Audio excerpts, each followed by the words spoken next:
In this video, I'm going to show you step-by-step instructions on how to replace the rear housing or rear chassis on the iPhone 12. This one's got no battery, so we don't have to turn it off just now. We're going to start off by removing the two pentalobe screws at the bottom of the phone. Keep those safe for reinstallation later, alongside the rest of the screws that we removed from this one. The screen has been removed from this one before because it's been reconditioned and refurbished, so it's been sent back to me. Although it's not sat in properly, it will make it easier for us to remove. The way that I removed this screen will be exactly the same as if I'd removed it if it hadn't been removed before. And I'm going to take half a Dorco blade like that. I'm going to insert it in the gap between the bottom of the screen and the chassis, and then I'm going to pry upwards. Obviously this will be a lot easier. If it's hard to remove, you don't need to use heat, just use a little dab of isopropyl alcohol. A lot of people get these too hot and it melts the frame and it melts the glue between the frame and the screen, and it causes you problems later on down the line. So now that I've got the screen lifted, I'm going to add a few more drops of isopropyl around the edges like that. And then we're going to use a plastic guitar pick just to run the screen off the chassis. I will link in the description a little guide on how to remove these a little bit easier when it's not been removed before, because I do make it look a little bit too easy on this one. Once you've got the top out, I always, whether it's been removed or not before, just pop it out like that. And then the phone's open. I'm going to use a weighted object behind the screen so that I can prop it up and not damage the flex cables. Now we're going to use a tri-wing screwdriver to remove the two screws holding down this rectangular shield for the battery cover and display connector. I'll use tweezers to lift that shield up, store it safely for later, and then use a plastic opening tool to disconnect the battery, followed by the display cable, if I can get underneath it, and then the touch connector just there. With those removed, we're going to move further up the phone now, and we've got another 4 tri-wing screws holding down this top rectangular shield, the slightly larger one, and underneath that is the flex cable for the front sensor, which includes the ear speaker and proximity sensor. If we're going to be technical, it's got the ambient light sensor on there as well, because there's always somebody pointing out whenever I make a mistake. Now we're going to use the tweezers to lift this out. Grab it there and lift it up and then pull it out, because there's a little hinge or sort of latch on the back of that shield what holds it in place. With that removed, we can lift up this cable just here and pop that out, and then we can store this screen safely for reinstallation later. The way that these new chassis come is like this. It's not a new part, it's a grade B pull. So these usually come from insurance devices. And if you do require these parts, just drop me an email and I can arrange that for you.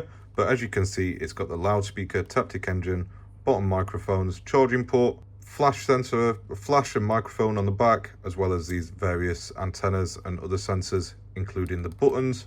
So all that we need to do is remove the camera, front camera, motherboard and battery, as well as the SIM reader into this new chassis. It's best to start from the bottom and work your way up. I'll explain why as we're working through it.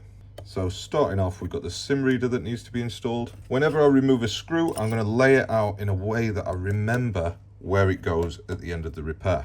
So we removed that. This little shield came along with that screw as well, so I'm going to store that with that as well. Then we've got a couple more tri-wing screws just here. Remove those. Use your tweezers to lift up the shield. Then we've got a couple of crosshead screws just here.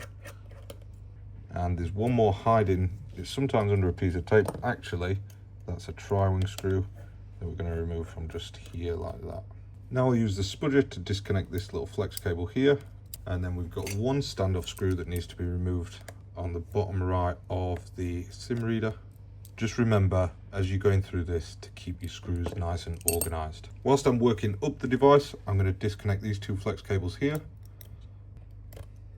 And then I'm going to use my tweezers to pop out the SIM tray, just like that. Get that out of the way, and then we can lift that SIM reader out and store that for later. I always forget to disconnect the lightning connector just here. Don't forget that. And then let's move up to the top now. As I was saying before, the reason why I work from bottom to top is because I always like to leave the camera for last so that it's not exposed to any dust. So next I'm just going to disconnect all these flex cables from the very top of the logic board. Cameras, front cameras, Face ID, all that stuff. Just make sure that everything's disconnected, because the next thing that we're going to remove is going to be this logic board. Although I tell a lie, because I'll pop out this camera as well. that sort of slides out from underneath. Take it out like that. Just be careful there because it's stuck to the edge of the camera. We'll just remove it like that and make sure that it's not stuck down anywhere else. It looks like it's stuck to that flash cable. So that's removed. Just use plastic tools whenever you're prying on any cables or anything like that. Next up, we've got a standoff screw in this top left of the logic board, a crosshead screw in the top left as well, just above it. And then we can peel back these two flex cables for the front camera, and there's always a crosshead screw just hiding underneath here. We'll remove that now as well. And that should leave the logic board free to remove. I'm just going to use the tweezers underneath it at the bottom, and I'm going to lift it up. Now, I've actually hit a snag because I've remembered that this little volume flex cable is stuck on top of the NAND on the logic board. So what you've got to do here is peel it back like that, and then it's best to use a blade such as a scalpel just to cut that little shield, that little bit of carbon heat matte stuff that's stuck on there. So just cut through that and peel it back, freeing up the board. So let's go back now, get our tweezers under the board, and then what you should be able to do is lift this out very carefully, because what you don't want to do is realize that you've left something connected and then snap it, which we haven't. So that's the board removed. Just be careful when handling this stuff because it is fragile technology. Before I remove the camera now, I'm just going to add a good squirt of isopropyl alcohol all around the battery and let that soak in whilst I remove this camera, which is held down by 4 tri-wing screws in the shield. I'm not going to bang on too much about the benefits of using housings rather than doing the back glass, but I'll try and leave it in a comment below where I'll be open for a discussion about it, but we much prefer doing these. With that crosshead screw removed now, we can lift up the shield, and then I always start here with the tweezers to pop the camera out. And I'll just leave that loose in there so that once I've got the new chassis, I can pop it straight in. These new chassis, they come with the adhesive already applied. They also have a battery adhesive on there. So what I'm going to do, I'm going to start repopulating this chassis, which is just really a case of reversing the steps that we've just taken with our old one and putting them all into here. With the camera, I'm just going to blow any dust out of there to make sure that it's nice and clear. And then I'm going to pull it from the old chassis and drop it straight into the new one. I'll leave those cables just bent back a little bit, plonk our shield straight onto there. It's got these little like sticky out bits there that they need to be stuck underneath the latch that it holds onto, underneath on this right hand edge, sorry. And then we can just work on resecuring the 5 screws that we removed, starting off with this guy at the top and then the 4 tri-wing screws on the left and central area of the shield. Let's make sure that that little flex there is secured down as well with its little grounding strap, and then we'll get these other 2 screws secured into place. Now we're going to reinstall the logic board.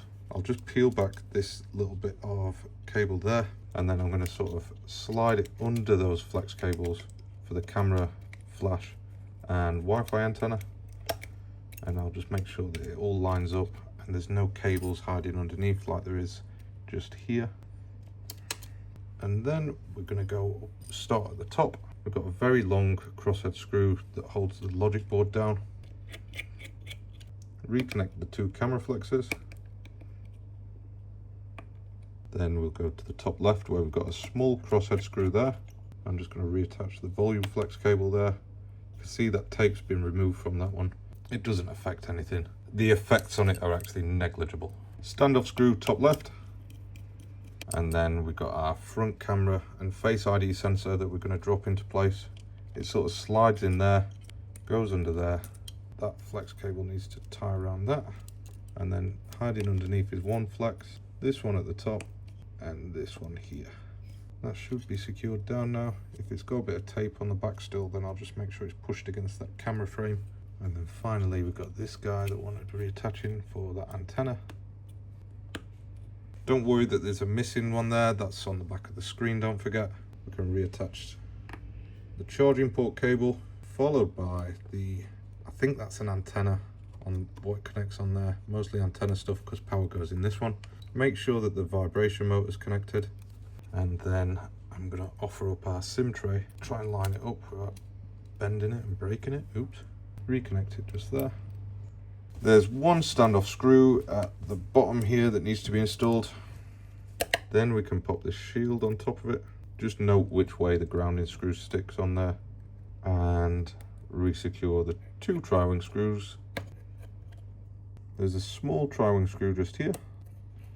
Secure that one down. Crosshead screw what goes straight through the board there. One more shield on top of the charging flex and SIM card reader. The good thing about these is they come with a new SIM reader, so where this one's a bit beat up and battered, we can plop a new one into there. And now it's just the battery that we need to swap over. I always find with any iPhones after the iPhone 10, let's say, the batteries are nigh on impossible to remove using the tabs.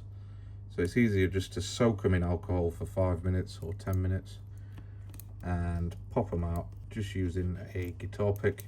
You're not going to bend it, you're not going to damage it, and it's just way easier to do it that way. They come out pretty easily like that, and then you just need to remove the old adhesive from there. These pull tabs, they just don't work. They seem to just like split every time I do them. I don't know about you guys.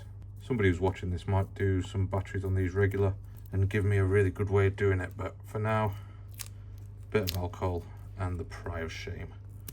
The alcohol makes it quite difficult to sort of rub this adhesive off and get it separated, but the general rule is use your thumb and peel it off. So once the adhesive's removed off the battery, if you've got any little creases on there, just rub them out and push down on them. The battery adhesive comes with this chassis. We're going to just stick it on the back, make sure it's lined up, apply some pressure, fold over the black tabs like that, and then peel off the back. Nice and easy. All you have to do now is secure that down, drop it into place. Did you notice how I connected the battery first? That just ensures that it's lined up real nice, and then you can line the battery up afterwards. Then just use your thumb or Picket tool to remove it. All that remains is, of course, to reattach the screen now. Then go for the screen cable, move up the top and reattach this cable here. That was nice and easy. Shield on top of everything. Make sure that all the flex cables are stuck down and secured properly, and then reinstall those 4 screws that we removed. All 4 of these are tri-wing screws, so if you've got to this point and you've found that you've got some crosshead screws, something has gone wrong, go back a few steps and figure out what's happened. Reattach the battery now, followed by that small rectangular shield. And same again, these are both tri-wing screws. If you've got crossheads, something has gone wrong, guys. To re-secure the screen back, fold it down like that. Insert it into the very top there, make sure that it's flush, and push down along the edge to make sure that it's nice and secure. I think that my refurb guy might have made a mistake here, so I'm going to send this screen back to him and make sure that it sits nice and flush, because the frame's just off on this. Anyway, that's my problem, not yours. Make sure that the screen sits flush. This one won't go no matter how hard I push it, and I don't want to green line it or break it. So go ahead, for the sake of the video, I'm going to reinstall these 2 screws at the bottom of the device and then pop it on charge.